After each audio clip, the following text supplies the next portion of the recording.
VOA 세계뉴스입니다. 카멀라 해리스 미국 부통령이 어제 민주당 대통령 후보로 공식 확정됐습니다. 이로써 오는 11월 5일 실시되는 미 대선은 민주당의 해리스 팀 월즈 대 공화당의 도널드 트럼프 JD 벤스 대결로 확정됐습니다. 해리스 부통령은 일리노이주 시카고 유나이티드 센터에서 나흘간 열린 민주당 전당대회 마지막 날이었던 이날 밤 연설에서 가장 높은 열망들 가운데 우리를 하나로 통합하는 대통령이 되겠다면서 후보직을 수락했습니다. 이어 오늘 밤 다양한 정치적 견해를 가진 이들이 전당대회를 지켜보고 있다면서 모든 미국인을 위한 대통령이 될 것을 약속한다고 강조했습니다. 해리스 부통령은 경쟁자 도널드 트럼프 공화당 대통령 후보를 겨냥해 여러모로 진지하지 못한 인물이라고 공격하면서 도널드 트럼프를 백악관으로 복귀시키는 데 따른 결과는 매우 심각할 것이라고 주장했습니다. 특히 민주주의와 폭정 사이에 계속되는 투쟁에서 나는 내가 어디에 서 있는지 알고 있고 미국이 어디에 속하는지 알고 있다면서 트럼프 후보는 김정은 북한 국무위원장과 블라디미르 푸틴 러시아 대통령 등 독재자들에게 머리를 숙이고 있다고 비판했습니다. 해리스 부통령은 답보 상태에 있는 가자지구 휴전 협상과 관련해 지금은 인질 협상과 휴전 협상을 끝내야 할 때라고 강조하는 한편 이스라엘이 스스로를 방어할 수 있도록 지원할 것이라고 말했습니다. 한편 트럼프 후보는 이날 민주당 전당대회가 진행되는 동안 자신의 소셜미디어를 통해 그녀는 무능함과 나약함의 상징이라며 실시간으로 해리스 부통령을 비판했습니다. 그러면서 해리스 부통령은 결코 세계의 폭군들로부터 존경받지 못할 것이라고 해리스 부통령의 관련 주장을 반박했습니다. 해리스 후보는 이날 애리조나주의 멕시코 접경 지역을 방문한 자리에서도 해리스 부통령을 또다시 국경 자르라고 부르면서 조 바이든 행정부의 국경 정책을 비판하는 한편 자신이 취임하면 사상 최대의 불법 체류자 추방을 단행하겠다고 거듭 강조했습니다. 중미국가 베네수엘라 대법원은 지난달 28일 실시됐던 대통령 선거가 니콜라스 마두로 대통령의 승리라고 어제 판결했습니다. 카렐리아 로드리게스 베네수엘라 대법원장은 이날 성명에서 자료를 검토한 결과 선거 당국의 마두로 승리 의견에 동의한다면서 7월 28일 대선 결과는 유효하며 이에 대한 항소는 불가능하다고 밝혔습니다. 그러나 마두로 대통령의 경쟁 상대였던 에드문도 곤살레스 우르티아 후보는 이날 소셜미디어를 통해 대법원의 이 같은 판결을 비난하면서 주권은 국민에게 있으며 국가기관은 국민의 주권에서 비롯된다고 강조했습니다. 대법원의 선거 기능을 수행할 헌법상 권리가 없어 이 판결은 무효라는 겁니다. 앞서 베네수엘라 선거 당국은 지난달 말 실시된 대선에서 마두로 대통령이 51.2%를 득표해 44.2%를 얻은 곤잘레스 후보를 누르고 3연임에 성공했다고 발표했습니다. 하지만 야권은 곤살레스 후보가 70%가량의 지지를 얻었다는 출구 조사 결과를 제시하면서 항의했고 이후 수천 명 규모의 시위가 전국적으로 일어났습니다. 이에 대해 마두로 정부는 야당 인사와 시위대 체포 및 조사, 각종 비정부기구 규제 강화 법안 통과, 친야권 성향 공무원 해고 등 탄압을 이어왔다고 로이터 통신은 전했습니다. 미국을 비롯한 주요 7개국과 브라질 등 일부 주변국 정상들은 베네수엘라 당국이 선거 투표 관련 정보를 투명하게 공개할 것을 거듭 촉구하고 있습니다. 미국과 영국, 호주가 핵 추진 잠수함 자체 운용 역량을 호주에 이전하는 공동 작업에 본격 돌입했습니다. 로이드 오스틴 미국 국방장관과 존 힐리 영국 국방장관, 리처드 말스 호주 국방장관은 오늘 미 국방부가 공개한 공동 성명에서 오늘 우리 오커스 국가들은 서호주 소재 HMAS 스털링 기지에서 잠수함 입찰 정비 주기를 시작한다고 밝혔습니다. 그러면서 이는 인도태평양 지역과 그 너머의 영내 안정과 안보를 증진시키는 오커스 파트너십의 역사적 이정표이며 오커스 파트너십에 따라 우리의 국방력을 강화하고 영내 공격을 억제하며 규칙 기반 국제 질서를 유지하기 위한 기초 활동이라고 강조했습니다. HTMP 개시와 관련해 호주 인력들은 지난 1년 동안 핵추진 잠수함 역량을 안전하게 운용, 유지, 통제하는 방법을 이해하기 위해 미국과 영국이 제공하는 훈련을 받았었다고 성명은 밝혔습니다. 성명은 또 이 같은 훈련을 계속하는 것은 호주의 핵추진 잠수함 획득의 중요한 단계로 호주 인력이 핵추진 잠수함 정비 과정에 직접 참여하는 첫 번째 사례라고 설명했습니다. 그러면서 이를 통해 호주가 자체적인 핵추진 잠수함 역량을 보유, 운영할 수 있도록 하는 주권적 준비를 가속화하게 될 것이라고 밝혔습니다. VOA 세계뉴스 김시영입니다.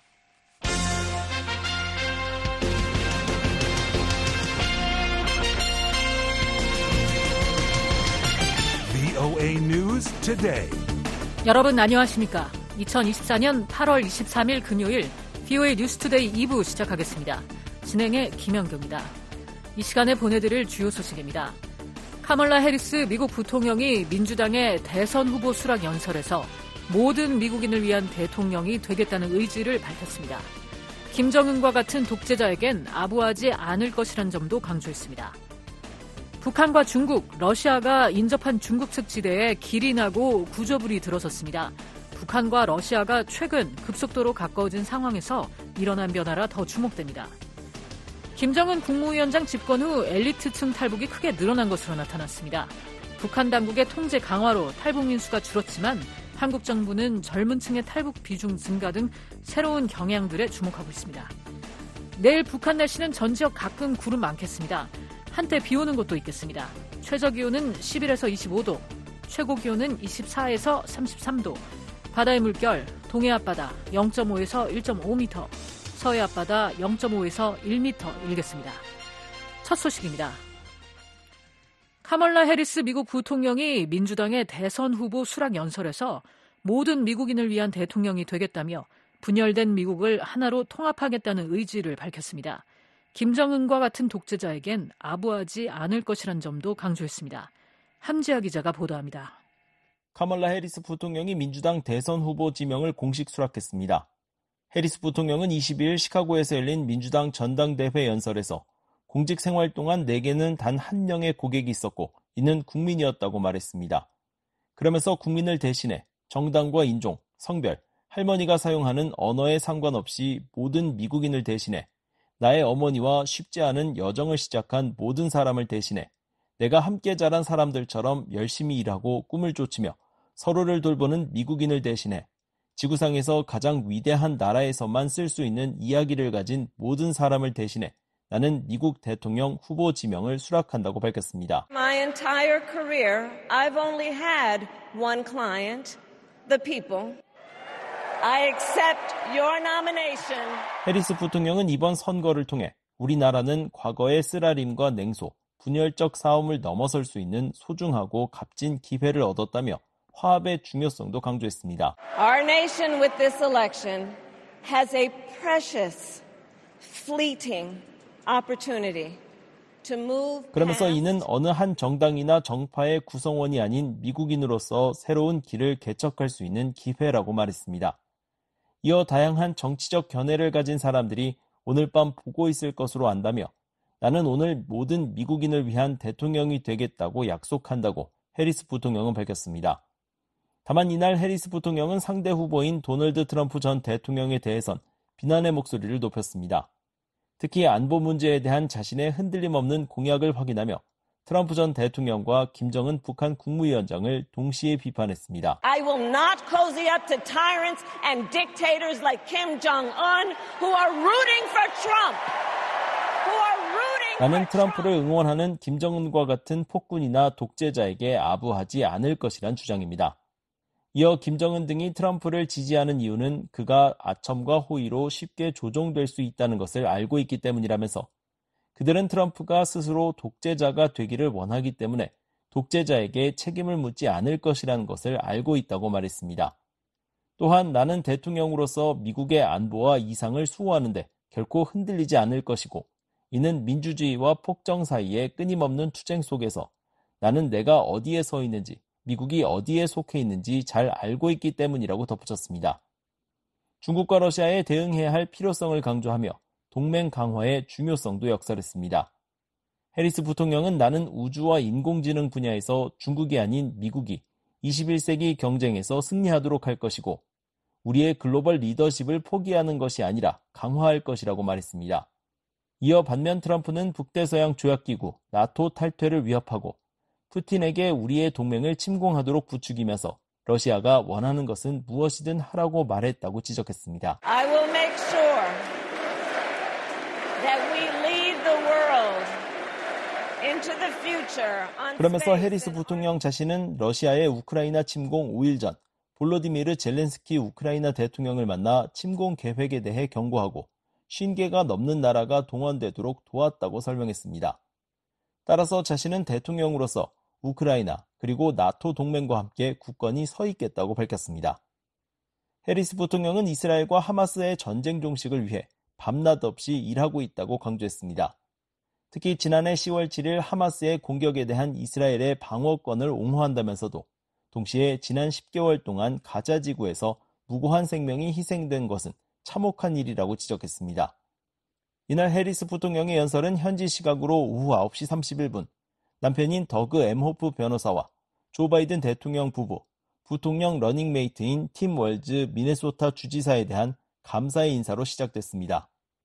이어 2009년에 작고한 자신의 어머니 시아말라 고팔란과 유년 시절의 이야기 그리고 검사가 되기로 결심한 계기 등 공직에 진출하기 전까지의 삶을 청중들과 나눴습니다. 또한 해리스 부통령은 일자리 창출과 더불어 의료와 주택, 식료품 등 중산층의 비용 지출 절감, 사회보장제도 등에 대한 보호 문제 등을 연설문에 담았습니다. 이날 해리스 부통령의 연설은 약 37분간 진행됐습니다. 연설이 끝난 뒤에는 미국을 상징하는 파란색과 빨간색, 하얀색 풍선 약 10만 개가 행사장을 뒤덮었습니다. 앞서 트럼프 전 대통령은 지난달 18일 공화당 대선 후보 지명을 공식 수락했습니다. 트럼프 전 대통령은 이날 연설에서 우리는 함께 모든 인종과 종교, 피부색, 신념을 가진 시민을 위한 안전과 번영, 자유의 시대를 열 것이라고 말했습니다. 아울러 분열된 미국의 정치가 하나가 돼야 한다며 화합의 중요성도 강조했습니다. 트럼프 전 대통령은 또 나는 북한 김정은과 매우 잘 지냈다면서 언론은 어떻게 그와 잘 지낼 수 있냐며 내가 이런 말 하는 것을 싫어했다고 밝혔습니다. 그러면서도 핵무기를 많이 가진 사람과 잘 지내는 건 좋은 일이 아닌가라고 트럼프 전 대통령은 반문했습니다. 그러면서 우리가 백악관으로 돌아가면 나는 그와 잘 지낼 것이라며 그도 내가 돌아오는 모습을 보고 싶어 할 것이고 나를 그리워하고 있다고 본다고 말했습니다. 아울러 트럼프 전 대통령은 군사력 증강에 나선 중국과 러시아에 대한 대응의 필요성도 역설했습니다. BOE 뉴스 함지아입니다. 오는 11월 미국 대선에서 맞붙는 민주당 후보 카멀라 해리스 부통령과 공화당 후보 도널드 트럼프 전 대통령은 대북 정책과 한반도 정책, 동맹 등에 대한 정책에서 확연히 구분됩니다. BOA는 5차례에 걸쳐 두 후보의 한반도 관련 정책을 비교하고 차기 정부에 대한 재미 탈북민들의 기대와 제언을 전하는 기획 보도를 준비했습니다. 오늘은 그 첫 순서로 두 후보의 대북 정책에 대해 알아봅니다. 안준호 기자입니다. 민주당 후보인 카멀라 해리스 부통령과 공화당 후보인 도널드 트럼프 전 대통령은 대북 정책에서 분명한 차이를 보이고 있습니다. 해리스 부통령은 조 바이든 대통령이 현 대북 정책을 계승해 한국, 일본 등 양자 및 3자 공조를 통한 대북 확장 억제력 강화 정책을 이어갈 것으로 전망됩니다. 반면 공화당 후보인 트럼프 전 대통령은 김정은 북한 국무위원장과의 개인적인 외교 재개에 나서 북한을 압박할 것으로 보이지만 불확실성 또한 커 보입니다. 민주당은 지난 18일 발표한 2024 민주당 정강에서 불법적인 미사일 역량 구축을 포함한 북한의 도발에 맞서 우리의 동맹들, 특히 한국과 함께했고 앞으로도 그럴 것이라고 밝혔습니다. 다만 4년 전인 2020년 정강에 포함됐던 북한 비핵화란 장기적 목표는 이번엔 빠졌습니다. 이와 관련해 민주당 새 정강 작성에 참여한 콜린 칼 전 미 국방부 정책차관은 지난 20일 한반도 비핵화는 바이든 정부의 목표로 남아있으며 해리스 행정부에서도 그럴 것이라며 미국의 한반도 비핵화 의지를 재확인했습니다. 다만 현실적으로 단기적 관점에서 한반도 비핵화가 시급히 해결될 것으로 전망하는 전문가는 없다고 본다고 부연했습니다. 민주당은 새 정강에서 캠프 데이비드에서 개최된 미한일 3국 정상회의와 한국과 함께 채택한 워싱턴 선언을 언급하며 미한일 3국 협력을 강화해 한반도와 그 너머의 평화와 안정을 유지하고 있다고 강조했습니다. 칼 전 차관은 단기적으로 우리의 우선순위는 한국을 포함해 일본 등 동맹을 북한의 위협으로부터 보호하고 우리의 억제를 강화하는 데 있어야 한다며 바이든 해리스 정부가 이룬 주요한 진전 가운데 하나가 미한, 미일 양자관계를 비롯해 미한일 3국의 공조를 강화한 것이라고 말했습니다. 북한 비핵화 목표를 포기한 것은 아니지만 단기간에 달성할 수는 없는 만큼 차기 해리스 정부에서도 현 바이든 정부에서 확립한 미한일 3국 공조체제를 강화해 북한의 핵과 미사일 위협을 억제하겠다는 뜻을 거듭 밝힌 겁니다. 반면 트럼프 전 대통령은 현 바이든 행정부의 대북 정책을 비판하며 김정은 북한 국무위원장과의 친분을 과시했습니다. 지난달 18일 미국 위스콘신주 밀워키에서 열린 공화당 전당대회의 대선 후보 수락 연설에서 트럼프 전 대통령은 나는 북한 김정은과 매우 잘 지냈다면서 핵무기를 많이 가진 사람과 잘 지내는 건 좋은 일이 아닌가라고 반문했습니다. I got along very well. North Korea, Kim Jong-un, I got along very well with him. The press hated when I said that. How could you get along with him? Well, it's nice to get along with somebody who has a lot of nuclear weapons. 이어 내가 그들과 잘 지냄으로써 우리는 북한의 미사일 발사를 막았다며 지금 북한은 다시 행동하고 있다고 비판했습니다. 바이든 정부 출범 이후 북한과 대화가 단절되고 북한이 도발 강도를 높이는 상황을 지적한 것으로 풀이됐습니다. 트럼프 전 대통령은 그러나 우리가 돌아가면 나는 그와 잘 지낼 것이라며 그도 내가 돌아오는 모습을 보고 싶어 할 것이고 나를 그리워하고 있다고 본다고 말했습니다. 트럼프 전 대통령 주변에서는 그가 재집권하면 한반도 긴장을 완화하고 북한의 핵과 미사일 실험을 막기 위해 김정은과의 개인적 외교 재개에 나설 것이라는 관측이 꾸준히 제기됐습니다. 트럼프 전 대통령이 비핵화와 미사일 실험 중단을 위해 김정은을 강하게 밀어붙일 것이라는 겁니다. 프레드 플라이츠 전 백악관 국가안보회의 비서실장은 지난 5월 워싱턴 톡에 출연해 트럼프 대통령은 김정은과의 개인적 외교를 재개하기 위해 매우 빠르게 움직일 것이라고 말했습니다. 또 만약 북한이 협상할 준비가 돼 있다면 트럼프 대통령은 북한과 개인적 외교를 재개할 것이라며 조건 없는 일방적 대화 제의는 아닐 것이라고 말했습니다. 그러면서 북한의 러시아의 우크라이나 침략 전쟁에 대한 무기 지원 중단을 요구하고 북한이 러시아, 중국, 이란과 한 축이 되려는 것은 북한의 이익에 부합하지 않는다고 말해야 한다고 설명했습니다. 트럼프 전 대통령의 측근인 플라이츠 전 실장은 트럼프 2기 정부가 출범할 경우 미국이 외교 안보 라인의 주요 인사로 다시 기용될 수 있다는 관측이 나오는 인물입니다. 플라이츠 전 실장은 트럼프 대통령은 김정은과 협상을 재개해 적어도 가능한 한 관계를 정상화하고 긴장을 완화할 방법을 찾기를 매우 열망하고 있다고 말했습니다. I believe that President Trump will revive his personal diplomacy with North Korea if they're prepared to deal. 조셉 디트라니 전 북핵 육자회담 차석 대표는 앞서 BOA와의 전화통화에서 트럼프 전 대통령이 재선된다면 북한을 협상에 복귀시키기 위해 더 열심히 노력할 것이라며 북한을 끌어들이기 위해 더 많은 노력을 기울일 것이고 이는 긍정적일 것이라고 말했습니다. 트럼프 전 대통령은 김정은을 대화의 장으로 끌어내 러시아와의 긴밀한 동맹 관계에서 벗어나게 하는데 집중할 것이라는 평가입니다. I think President Donald Trump, if he were to be re-elected, I think he'll work harder to get North Korea to come back to negotiations. 로버트 랩슨 전 주한미국 대사대리는 22일 BOA의 질의에 대한 서면 답변에서 해리스 행정부는 강조점과 전술에 약간의 차이가 있을 뿐 바이든 행정부의 대북정책 접근법을 상당 부분 채택할 것으로 확신한다며 비핵화는 한반도와 그 너머 지역의 평화와 안정 유지와 마찬가지로 미국 정책의 가장 중요한 목표로 남아있을 것이라고 말했습니다. 또 트럼프 대통령이 재선될 경우 북한과 한반도에 실제로 어떻게 접근할 것인지에 대한 완전히 신뢰할 수 있는 지침은 없다면서 공화당 정강이나 헤리티지 재단의 프로젝트 2025 또는 트럼프 주변 사람들이 안다고 주장하지만 그의 통치 스타일과 기질을 고려해 볼 때 그가 당선돼 집권할 때까지는 분명하게 드러나지 않을 것이며 오직 트럼프 본인만이 알 것이라고 말했습니다. 이어 트럼프 전 대통령이 김정은과 조기에 직접 협상에 나설지 오랜 비핵화 원칙에 따라 협상을 할지 등은 현재로선 모두 불확실하다고 덧붙였습니다. 실제로 트럼프 전 대통령의 대북 정책은 여전히 불확실성에 쌓여 있습니다. 지난해 말 정치 전문 매체 폴리티코는 트럼프 전 대통령이 재집권하면 북핵 동결을 대가로 대북 경제 제재 완화 등을 제공하는 거래를 추진할 구상이라고 보도했습니다. 그러나 트럼프 전 대통령은 이를 가짜뉴스라고 일축한 바 있습니다. 미국 중앙정보국 CIA 한국 담당 부국장을 역임한 브루스 클링너 헤리티지 재단 선임연구원은 이날 BOA와의 전화통화에서 트럼프 전 대통령은 재임 시 북한과의 관계 개선을 시도했지만 성공하지 못했기 때문에 이에 관여하는 데 관심이 없을 수도 있다고 말했습니다. 또 트럼프 대통령은 다른 차기 대통령과 마찬가지로 국내 문제와 경제 문제에 더 집중할 것이라며 외교 정책 문제가 발생하면 중국, 타이완, 러시아, 우크라이나, 중동에 우선순위를 둘 가능성이 높다고 전망했습니다.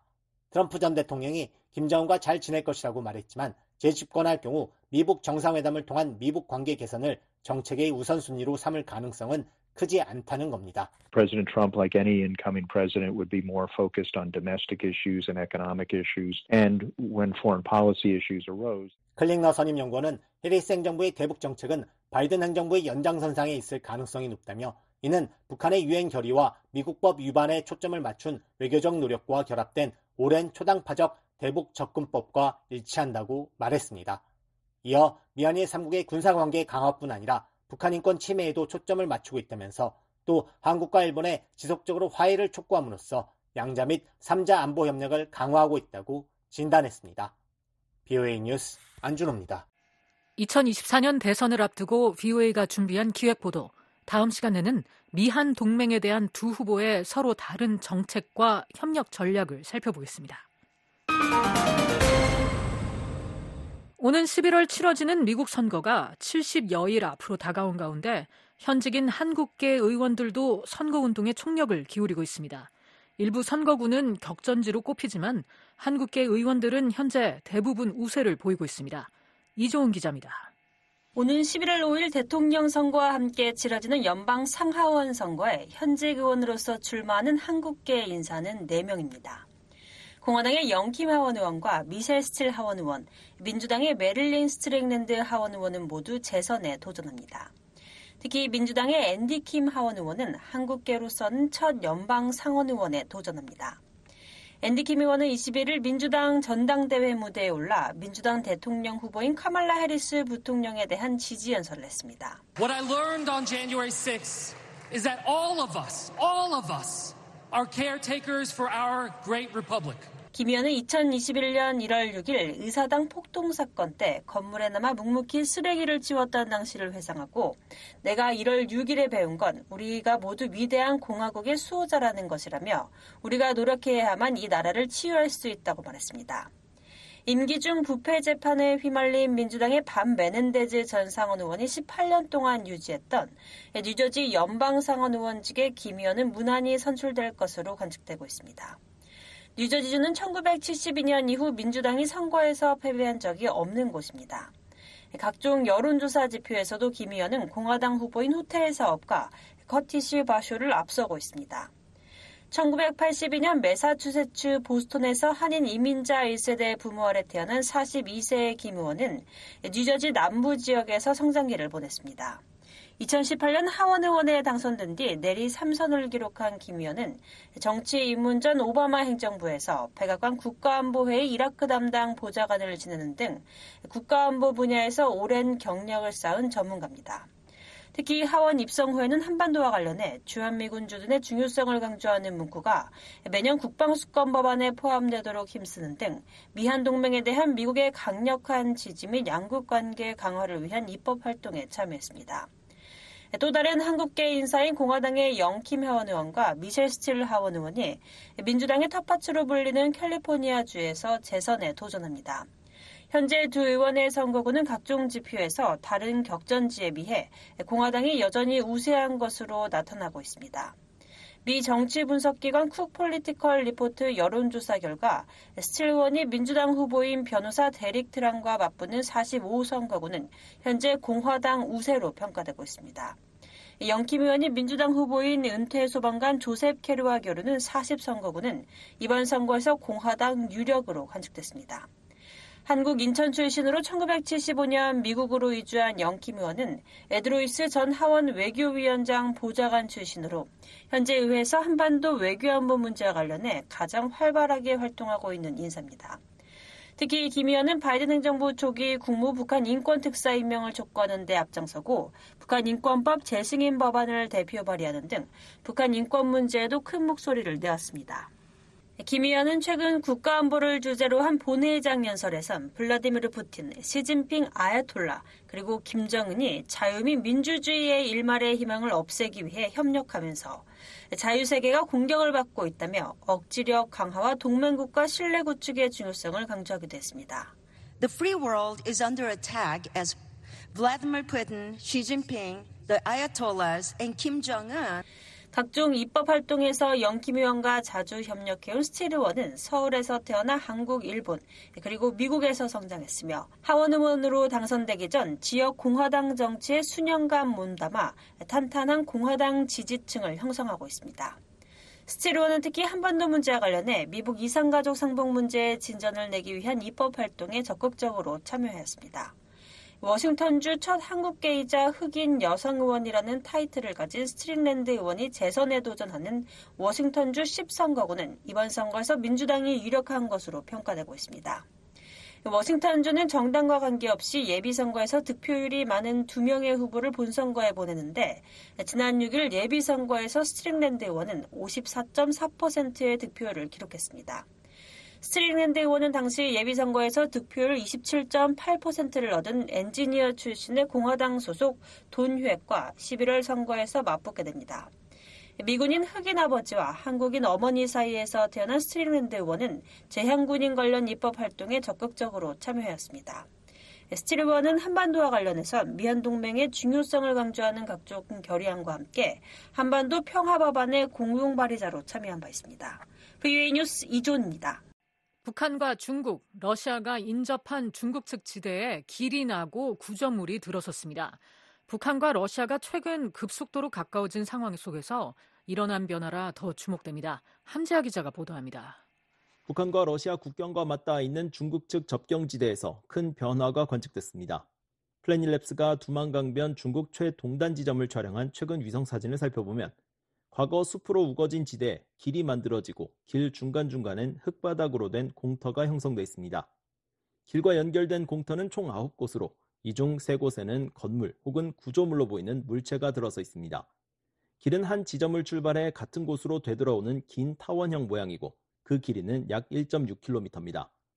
변화가 관측된 이 지대는 남쪽으로 두만강과 그 너머 북한 영토를, 북쪽으로 러시아 핫산 지역을 두고 있습니다.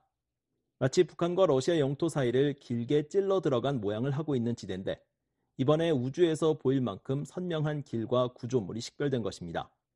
이곳에 처음 길이 난 시점은 지난해 7월입니다. 이후 6개월 넘게 공사가 계속돼 현재의 모습을 갖췄습니다. 이 길이 시작되는 지점에는 방천 전망대가 있습니다. 북한과 러시아를 한눈에 볼 수 있도록 중국이 설치한 일종의 관광시설입니다. 과거엔 방천 전망대가 사실상 이 일대에서 최동단 지점의 역할을 했지만 이제는 북한과 러시아 국경과 더 가까운 곳까지 사람 혹은 차량의 진입이 가능하게 된 것입니다. 다만 이곳에 일반인의 출입이 가능한지는 알려지지 않았습니다. 현재로선 중국이 무슨 용도로 길을 내고 그 위에 구조물을 세웠는지는 불분명합니다. 길의 시작과 끝 지점이 방천 전망대란 점에서 관광객들이 좀 더 북러 접경지역 깊숙한 곳으로 들어갈 수 있도록 길을 낸 것일 수 있습니다. 또 길이 만들어진 지대의 북쪽과 남쪽이 각각 러시아와 북한 땅이라는 사실로 미뤄본다면 국경 경비를 더 강화하기 위한 조치일 가능성도 있습니다. 이곳에 변화가 포착된 작년 7월은 북한과 러시아가 협력을 강화한 시점과 맞물린다는 점도 주목됩니다. 이 지점의 강 맞은편은 지난해 북한과 러시아의 무기거래 의혹이 제기됐던 두만강역입니다.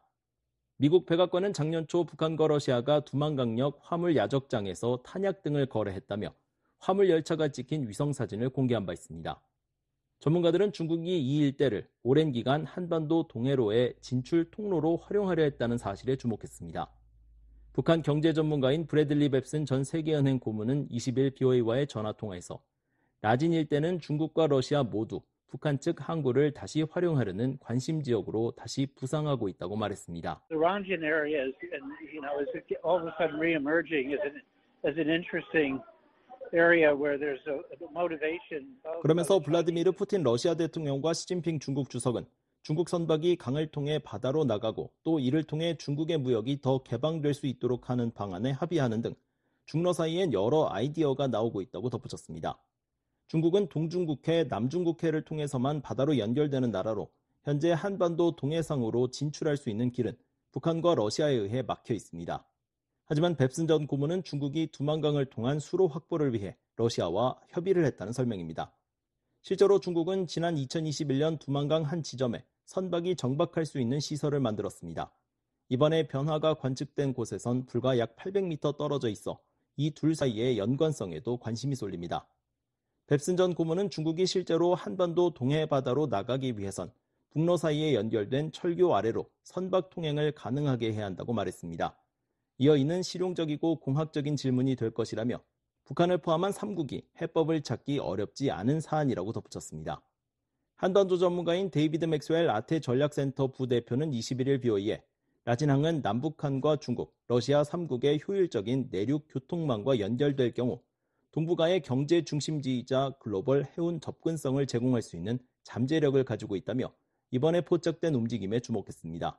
다만 중국의 군사적인 측면에서 이 지역을 주목해야 하느냐는 질문에는 현재 중국의 역량이나 정치적 여건상 중대한 전략적 이점을 제공할 수 있다고는 생각하지 않는다고 답했습니다.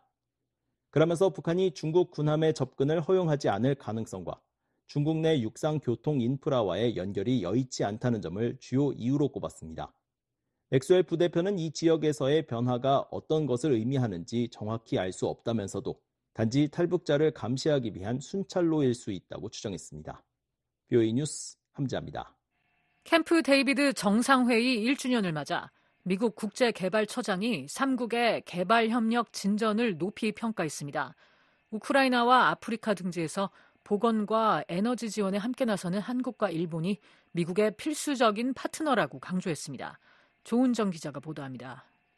서만사 파워 미 국제개발처 USAID 처장은 21일 이번 주 우리는 캠프 데이비드 미한일 정상회의 1주년을 맞아 우리가 이룬 진전을 기념하고 이를 바탕으로 전 세계의 자유, 평화, 번영이라는 공동의 가치를 지속적으로 발전시킬 수 있는 방법을 모색한다고 밝혔습니다. 파워 처장은 소셜미디어 X에 올린 글에서 USAID의 농업회복력 이니셔티브 우크라이나에 한국과 일본이 크게 기여했다고 말했습니다. 이 프로젝트에 참여한 첫 번째 국가가 한국이고 일본도 우크라이나의 농업 생산력 회복을 위한 지원을 계속하고 있다는 것입니다. 또 이외에도 양국은 아프리카의 더 많은 사람들이 보건 서비스와 에너지에 접근할 수 있도록 돕고 있다고 덧붙였습니다. 한국은 USAID의 농업회복력 이니셔티브 우크라이나를 통해 러시아 침공으로 농업에 타격을 입은 우크라이나에 $500만 달러 상당의 비료를 기부한 바 있습니다. 또 미한일 세 나라는 아프리카 가나에 대한 의료 지원에도 나서고 있습니다. 파워 처장은 오늘날의 글로벌 공통과제에 대응하는 데 있어 일본과 한국은 국제개발처의 굳건하고 필수적인 파트너라고 평가했습니다. 그러면서 특히 기시다 후미오 일본 총리의 지도 아래 일본 외무성이 긴급한 문제 해결을 위한 노력을 기울인 데 대해 감사한다고 말했습니다. 미한일 정상은 지난해 8월 캠프 데이비드에서 채택한 공동성명에서 개발정책 공조를 심화하기 위한 구체적인 논의를 진전시키기 위해 10월로 예정된 3국 간 개발정책 대화를 환영한다고 밝혔습니다. 이어 10월에 미국 하와이 호놀룰루에서 고위급 개발 인도 지원 정책 대화가 열렸으며 차기 정책 대화는 오는 2025년 한국에서 개최될 예정입니다.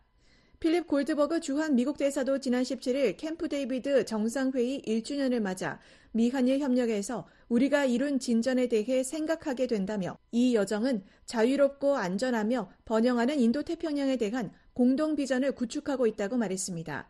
또 람 이메뉴엘 주일 미국 대사도 17일 1년 전 오늘 바이든 대통령이 기시다 후미오 총리와 윤석열 대통령을 캠프 데이비드에 초청했다며 그들은 국가와 민족을 위한 미래를 포용함으로써 비전과 리더십, 정치적 용기를 보여줬다고 말했습니다. 그러면서 12개월이 지난 지금 미일-한 협력은 인도태평양의 안보와 안정을 강화하고 있다며 우리는 함께 주도하고 협력함으로써 이 지역이 직면한 가장 큰 도전 과제들을 해결해 나가고 있다고 말했습니다. 앞서 토니 블링컨 국무장관과 로이드 오스틴 국방장관, 제이크 설리번 백악관 국가안보보좌관은 지난 5일 워싱턴 포스트 공동기고문에서 미국인들의 삶과 미래에 있어서 인도태평양 지역보다 더 중대한 곳은 지구상 어디에도 없다고 밝혔습니다. 그러면서 바이든 대통령이 어려운 역사를 가진 일본과 한국 두 나라를 캠프 데이비드 정상회의에 모이게 했고 우리 세 나라 간 전례 없는 국방, 경제 협력에 박차를 가했다고 강조했습니다. 에반스 리비아 전 국무부 동아태 담당 수석 부차관보는 14일 VOA와의 전화통화에서 현재 미한일 간 협력 수준은 그 어느 때보다 훌륭하다고 말했습니다. The level of cooperation that we're seeing now between and among Tokyo, Seoul, and Washington greater than it's ever been. All three countries have invested considerable political capital. 이어 삼국 모두 안보 분야를 비롯해 이 새로운 협력 관계를 구축하기 위해 상당한 정치적 자본을 투자해왔으며 군과 관료 조직을 통해 많은 노력을 기울여왔다고 말했습니다. 리비어 전 수석 부차관보는 당분간은 삼국 협력의 성격에 큰 변화는 없을 것 같다고 말했습니다. VOA 뉴스 조은정입니다. 김정은 국무위원장 집권 후 엘리트층 탈북이 크게 늘어난 것으로 나타났습니다. 북한 당국의 통제 강화로 탈북민 수가 줄었지만 한국 정부는 젊은 층의 탈북 비중 증가 등 새로운 경향에 주목하고 있습니다. 서울의 김환용 기자 연결해서 자세한 내용 알아보겠습니다. 김환용 기자. 네, 서울입니다. 네, 한국통일부가 김정은 국무위원장 집권 이후 새로운 탈북 동향을 짚은 통계를 내놨다고요? 네, 그렇습니다. 통일부는 김정은 국무위원장 집권 이후 북한 엘리트 계층의 탈북 사례가 선대인 김정일 국방위원장 집권 시기보다 2배 이상 늘어났다고 밝혔습니다. 한국 정부는 탈북민 관련 법 제정에 따라 지난 1997년 7월부터 탈북민 수를 집계해왔는데 이때부터 김정일 국방위원장이 사망한 시점인 2011년 12월까지 14년 6개월 동안 탈북한 엘리트층은 모두 54명이었습니다. 이에 비해 김정은 위원장이 본격 집권한 2012년부터 올해 6월까지 총 12년 6개월 동안엔 이보다 2.5배 많은 134명의 엘리트층이 탈북했습니다. 한국에선 이들 엘리트층 탈북민들을 단독 보호 탈북민이라고도 하는데 이들은 관련 법에 따라 국가안전보장에 현저한 영향을 줄 우려가 있는 사람으로 정하고 있습니다. 보호 여부는 국가정보원장이 결정하는데 주로 북한 노동당이나 정부, 군 등을 포함해 정보기관이나 체제 보위기관 출신 인사들이 해당하며 이들의 가족도 포함됩니다. 그렇다면 이처럼 엘리트층 탈북이 증가한 이유는 뭘까요? 전문가들은 엘리트층이 곧 대체로 기득권층이라는 점에서 이들의 탈북이 증가하는 이유를 북한 체제의 내구력이 그만큼 약화된 때문으로 보고 있습니다. 한국국가정보원사나 국가안보전략연구원 김광진 통일인권연구실장은 국가 관료들의 연이은 탈출은 국가와 제도를 버린 것으로 해석할 수 있다며 3대째 권력 세습이 이어지면서 북한 체제의 모순이 심화되고 이에 따른 피로감이 특권층에까지 퍼진 결과라고 분석했습니다. 한국정부사나 국책연구기관인 통일연구원 조한범 선임연구위원은 김정은 위원장이 특권층을 겨냥한 당근책조차 쓰기 힘들 정도로 경제난이 심각한 수준이라고 진단했습니다. 김정일 시기에는 선물정치라고 그래서 김정일이 채찍과 당근을 활용했다면 김정은의 경우에는 채찍에만 의존하거든요. 자원의 제약이 있기 때문에. 그러니까 특권층들의 불만이 많다. 군부도 상당히 생활이 어렵다고 그래요. 조선임 연구위원은 또 신종 코로나 바이러스 감염증 사태를 계기로 본의 아니게 해외 체류가 장기화된 재외 공관원과 유학생들의 체제 염증, 외부 세상에 대한 동경, 특히 가족을 동반한 외교관들의 경우 외국 문물에 깊이 젖은 자녀 미래 등이 탈북을 결심하는 동기로 작용하고 있다고 분석했습니다. 그렇군요.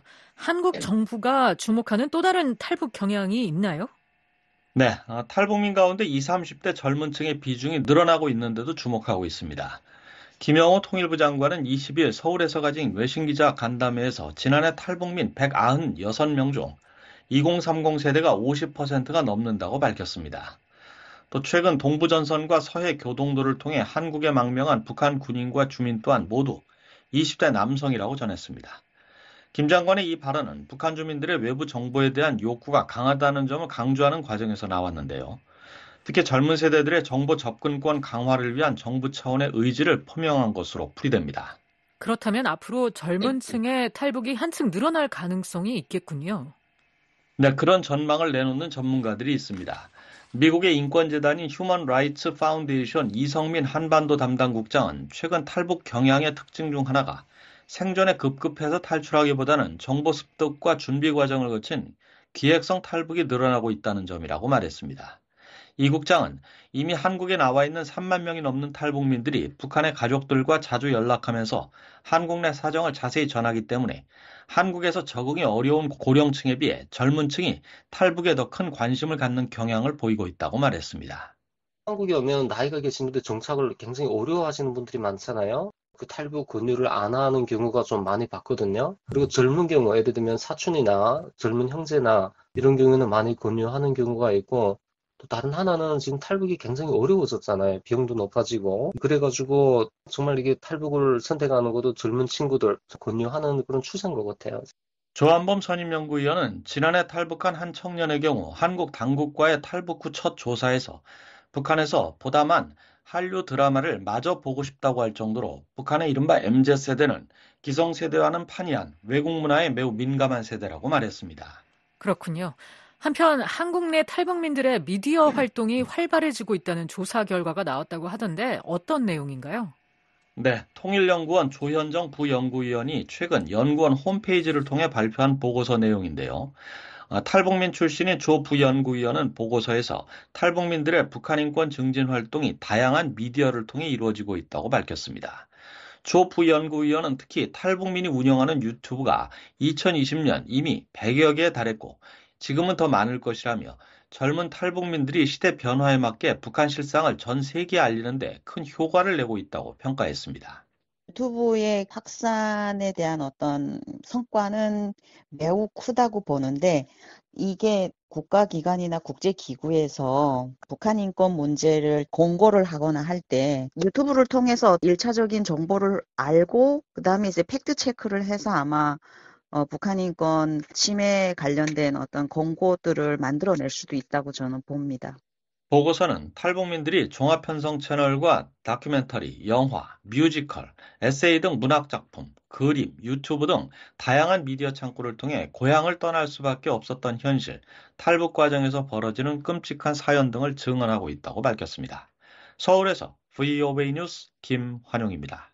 미국 국무부가 미국인들의 예외적인 북한 방문을 위한 특별 승인과 관련해 의견을 받고 있습니다. 조은정 기자가 보도합니다. 미 국무부가 22일 연방관보에 제한 국가 또는 지역으로의 여행에 대한 특별 승인 관련 정보 수집 공고를 냈습니다. 북한 여행 특별 승인 발급을 위한 정보 수집과 관련해 30일간 미국인들의 의견과 제언을 받는다는 것입니다. 국무부는 공고에서 관심 있는 모든 개인과 단체에 이 정보 수집에 대한 의견을 요청한다고 밝혔습니다. 국무부는 그러면서 적절한 활동을 위해 정보 수집이 필요한지 판단하고 수집할 정보의 유용성과 명확성을 향상하며 응답자의 부담을 최소화하기 위해 의견을 구한다고 설명했습니다.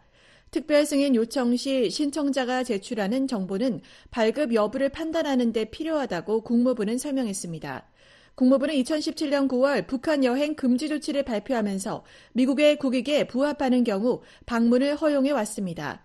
특별 승인 대상은 언론인, 적십자 요원, 인도주의적 고려에 따라 정당화될 수 있는 방문을 하는 이들, 즉 인도주의 활동가들입니다.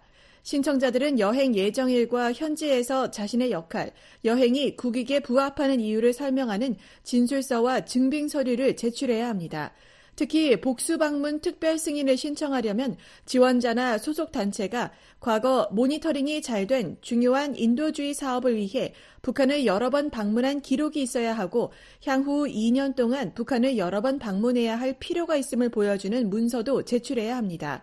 복수방문 특별 승인을 받은 이들은 미국 여권을 사용해 북한을 여행할 때마다 최소 한 달 전에 여행 날짜와 목적을 상세히 기재한 내용을 제출해야 합니다. 앞서 국무부는 지난 8일 미국인의 북한 여행 금지 조치를 1년 더 연장한다고 발표했습니다. 기존 금지 조치가 이달 31일로 만료될 예정인 가운데 연장 조치는 오는 9월 1일부터 효력을 발휘한다는 것입니다. 국무부는 연방관보에 국무장관에 의해 연장되거나 취소되지 않는 한 2025년 8월 31일까지 유효하다고 밝혔습니다. 미국 정부의 북한 여행 금지 조치는 지난 2017년 9월 처음 시행됐으며 이후 1년씩 연장되고 있습니다. 국무부는 7년째 연장된 관련 조치에 대해 북한에서 미국인들이 체포되고 장기 구금될 수 있는 심각한 위험이 지속되며 이는 미국인들의 신체적 안전에 즉각적 위험이 되는 것으로 판단한다며 그 배경을 설명했습니다. 미국인 여행 금지 조치에 따라 특수한 목적으로 북한 방문을 원하는 미국인들은 국무부의 특별 승인을 받아야 합니다. 하지만 신종 코로나 방역을 이유로 북한이 2020년 초부터 국경을 봉쇄하고 있어 사실상 북한 여행은 불가능합니다. 제롬 소바주 전 유엔 개발기획 UNDP 평양사무소장은 최근 VOA와의 전화통화에서 북한이 미국의 인도주의 단체들에게 국경을 다시 개방할 것이라는 징후가 없다고 말했습니다. Not particularly relevant as long as the border is closed. But for the State Department to lift the 소바주 전 소장은 일부 비정부 기구 NGO들의 북한 여행 금지 조치 해제 요구와 관련해 북한의 국경 폐쇄를 거론하며 당분간은 적절한 논의 사안이 아니라고 말했습니다. VOA 뉴스 조은정입니다. 21세기 들어 핵실험을 한 유일한 국가는 북한뿐이라고 국제 핵실험 감시 기구가 비판했습니다. 안소영 기자가 보도합니다. 유엔 산하 포괄적 핵실험 금지 조약 기구 CTBTO의 로버트 플로이드 사무총장이 22일 전 세계에서 유일하게 북한만 국제사회의 핵실험 금지 노력에 동참하지 않고 있다고 비판했습니다. In 1996, the world said stop.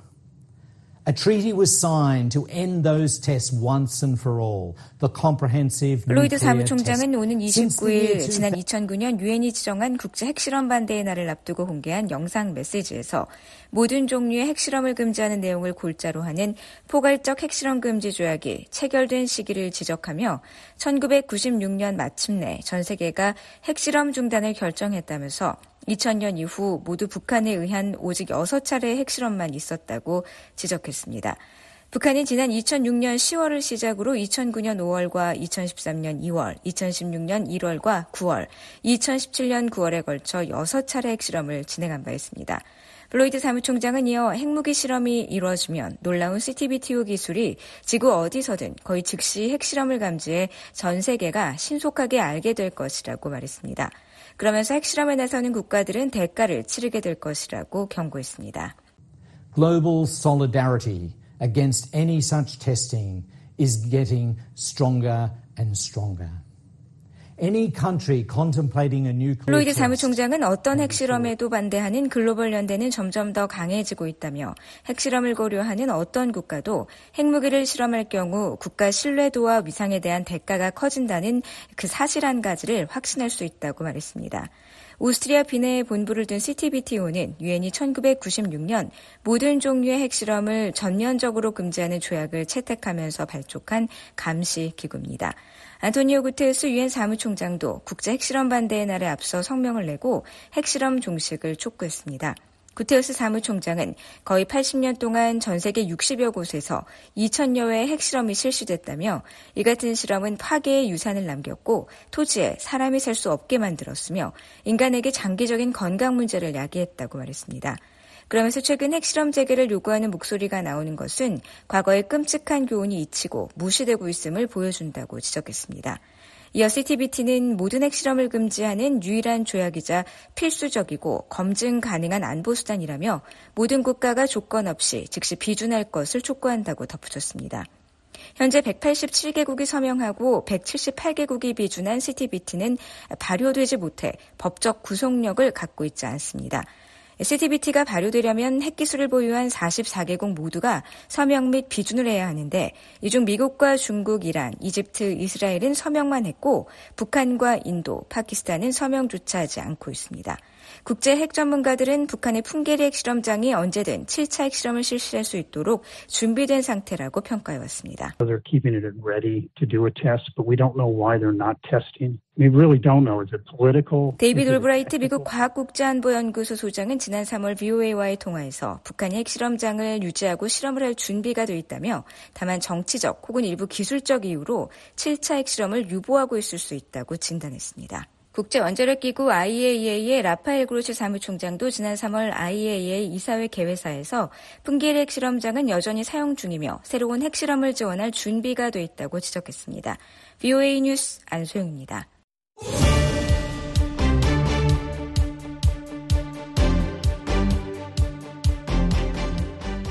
최근 미국 미디어에 등장한 주요 한반도 관련 기사들을 간추려드리는 코리아 인 더 뉴스입니다.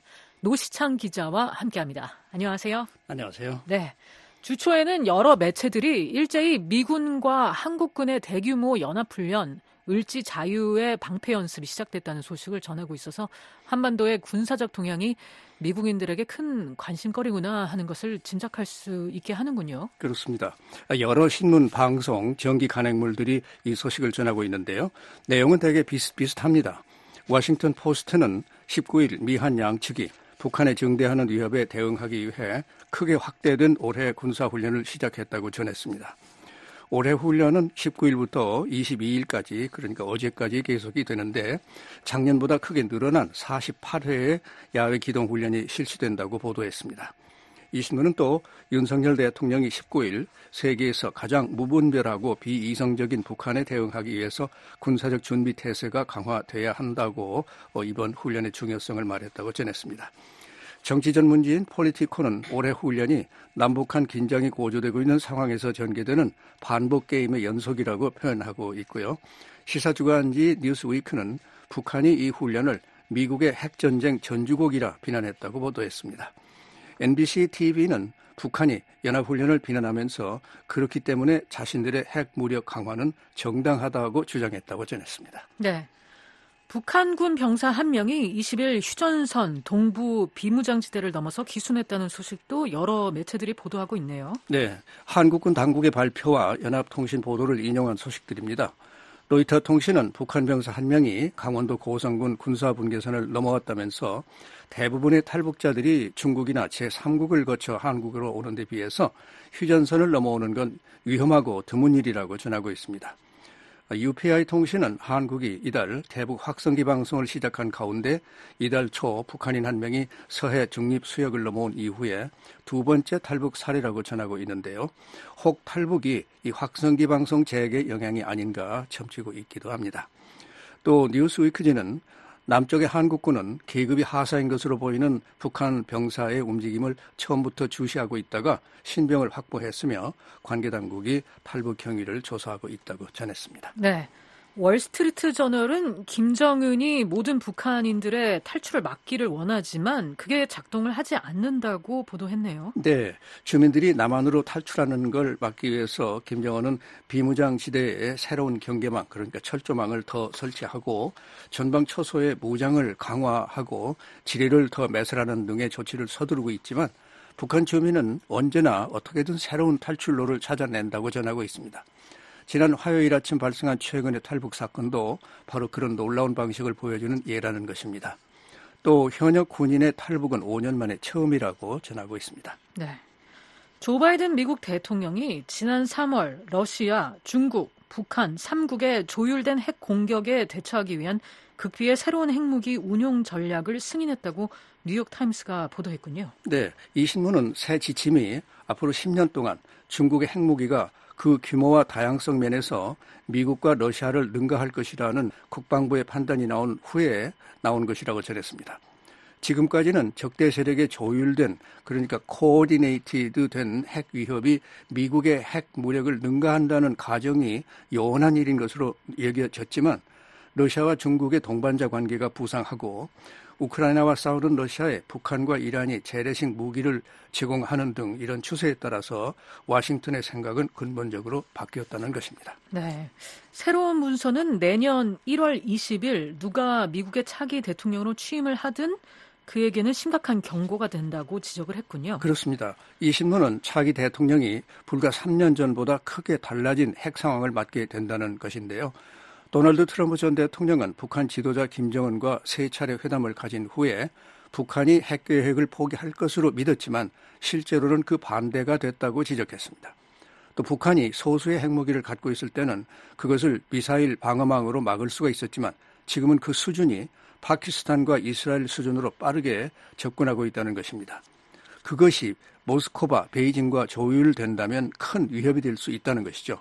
아직은 미국 대통령 선거전에서 핵도전이 토론의 주제로 떠오르지는 않고 있지만 정치생애 내내 핵 확산 금지를 주창해온 바이든 대통령은 중국과 북한의 군사력 증대에 대해서는 공식 입장을 밝힌 바가 없고요. 또 그가 지원하는 카말라 해리스 민주당 대선 후보도 여기에 대해서는 아직 아무런 언급이 없다고 지적했습니다. 네.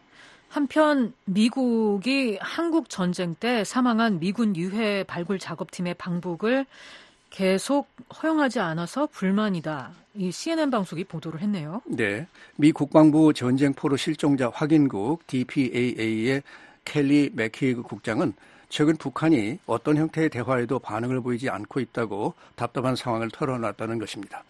맥키그 국장은 CNN에 아직도 약 7,500명으로 추산되는 미군이 한국 전쟁 실종자로 돼 있고 그중에 5,300명이 유해로 있거나 살아있거나 어쨌든 북한에 있는 것으로 믿어진다고 전했습니다. DPAA 웹사이트에는 81,500명의 미군이 한국전과 베트남전, 걸프전, 2차 대전, 기타 전선에서 실종된 것으로 집계되어 있습니다. 맥케이그 국장은 북한이 55구의 유해상자를 미군에 전한 지 약 1년 후인 2019년 이후 미국 정부의 대화 시도에 일체 응하지 않고 있다고 밝혔습니다. 2018년의 유해 송환은 당시 트럼프 대통령과 김정은 위원장의 싱가포르 회담 결과였습니다. DPAA는 그 후 줄곧 유해 신원 확인 작업을 진행해 왔지만 그것으로는 어쩌면 아직도 그곳에 살아있을지도 모르는 사랑하는 실종자들을 기다리는 가족들에게 대답을 주기에는 너무나 먼 이야기라고 맥키그 국장의 말을 전하고 있습니다. 네, 이번에는 한국 소식 잠깐 가보겠습니다. 한국 검찰이 대통령 부인 김건희 여사의 명품 백 사건에 무혐의 결론을 내렸다. 이런 소식도 전해지고 있네요. 네, 블룸버그 통신 보도인데요. 한국의 서울중앙지검 수사팀이 윤석열 대통령 부인 김건희 여사의 명품 가방 수수가 윤 대통령의 업무와 직접적인 관련이 없다고 결론을 내렸다고 전했습니다. 300만 원, 그러니까 미화 2,250달러짜리 핸드백을 선물한 김모 목사에게 그 대가로 특혜가 주어진 증거가 없다고 했다는 것입니다.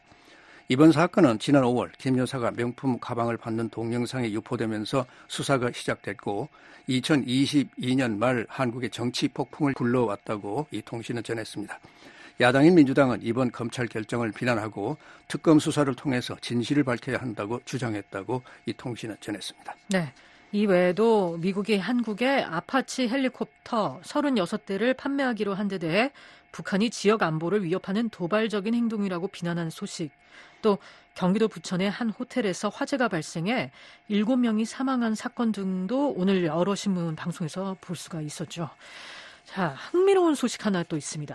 영어를 모국어로 사용하는 사람들이 어떤 외국어를 배우는데 가장 큰 어려움을 느끼는가 조사한 결과 한국어가 상위 4위로 올라 있어서 관심을 끌고 있네요.